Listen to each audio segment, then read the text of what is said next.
In the span of about 9 months, Kentucky has had a horrific tornado event in December of 2021. And now, just a few weeks ago, what people are calling a 1,000-year flood here in Kentucky. And in particular, in eastern Kentucky, the flooding affected the water and sewer systems in those communities. We're told millions of dollars worth of damage there. Our programs like RCD did a good job with trying to keep those water and sewer systems stable before and try to build out new infrastructure. The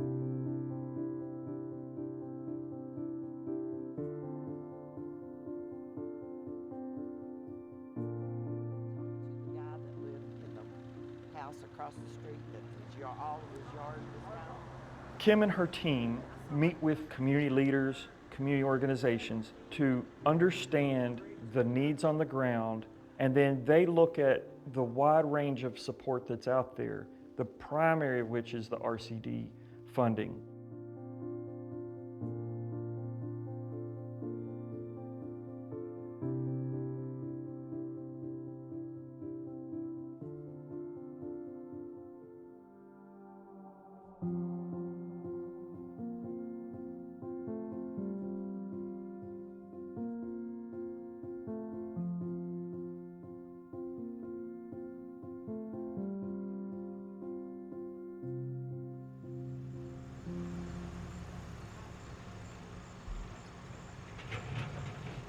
So we are in southeastern Kentucky, the foothills of Appalachia.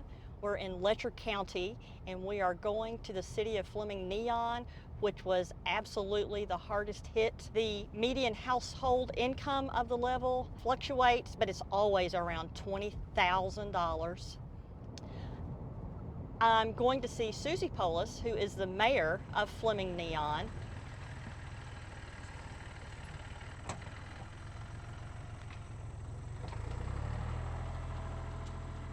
This is what was our city hall, which will be it again one of these days, we hope. This was my office, and as you can see, this is why we say all of our records were lost. They were in 8 feet of water. I'm 5'8", and as you can see, right here's the water line.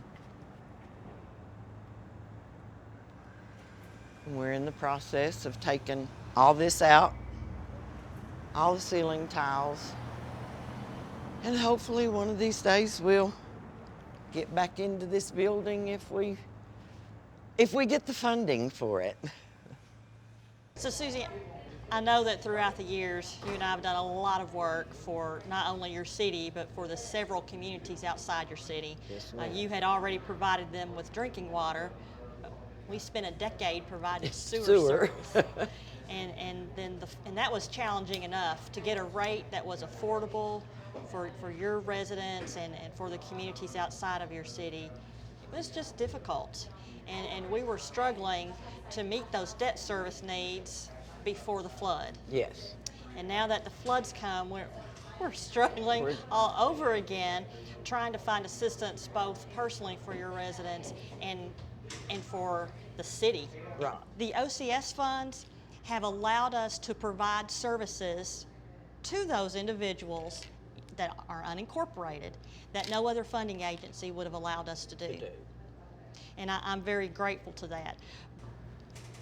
People who live there, they're resilient. They're resilient. They are. It's a resilient people that you and I serve. During the flood, 22 water systems were impacted by the flooding.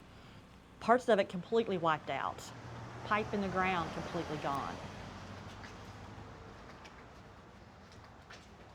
Right after the flood, roads were missing, pipe on top of the ground, pipe missing, meters gone. Absolutely. I mean, it was a disaster. Roads were inaccessible.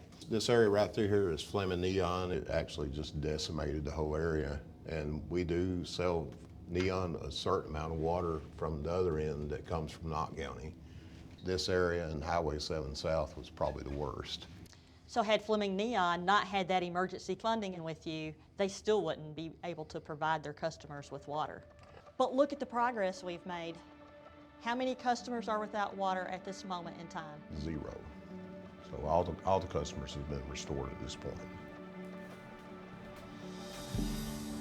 OCS funding is vital to helping families and children that are in need recover from tornado, flood, COVID, or whatever the next emergency that comes our way. I'm very grateful for OCS allowing us the flexibility to spend time in these communities. It's not just a situation where you can start a project and be finished 12 months later. It's years to build a project, even under the best of circumstances. And OCS funds have allowed us to build the trust there, build the relationships there. And we have a lot of work left to do.